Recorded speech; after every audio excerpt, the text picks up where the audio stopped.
আসসালামু আলাইকুম। ছবির মাধ্যমে ভোকাবুলারি শেখার এই ক্লাসে আপনাকে স্বাগতম। সো আপনাদের সাথে আছি আমি জাকারিয়া হাসিব।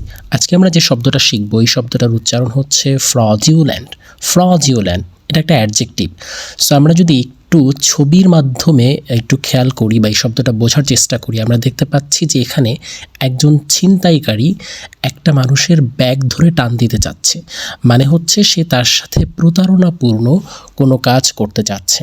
ঠিক আছে? সো তাহলে আমরা বলতে পারি এই ফ্রজিউলেন্ট মানে হচ্ছে এমন কোনো অ্যাক্টিভিটি যেটা হচ্ছে প্রতারণাপূর্ণ। ঠিক আছে? সো আপনি কিন্তু খুব সুন্দর করে ছবির মাধ্যমেই শব্দটাকে আয়ত্ত করতে পারলেন।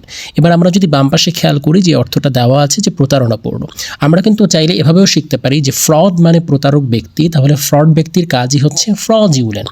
তাহলে আপনি কিন্তু মুখস্থ করা ছাড়াই খুব সুন্দর করে কিন্তু ছবিটা আয়ত্ত করতে পারলেন এবং শব্দটাও কিন্তু আপনি শিখে ফেলতে পারলেন। সো এবার আমরা দেখি যে এই শব্দটার মাধ্যমে আসলে কী ধরনের বাক্য রচনা করা যেতে পারে। I would dream of going into business with that fraudulent insurance company. মানে আমি হচ্ছে এরকম কোনো প্রতারক বা প্রতারণাপূর্ণ ইন্স্যুরেন্স কোম্পানির সাথে আমি কোনো ধরনের বিজনেস করার স্বপ্ন দেখি না। ঠিক আছে?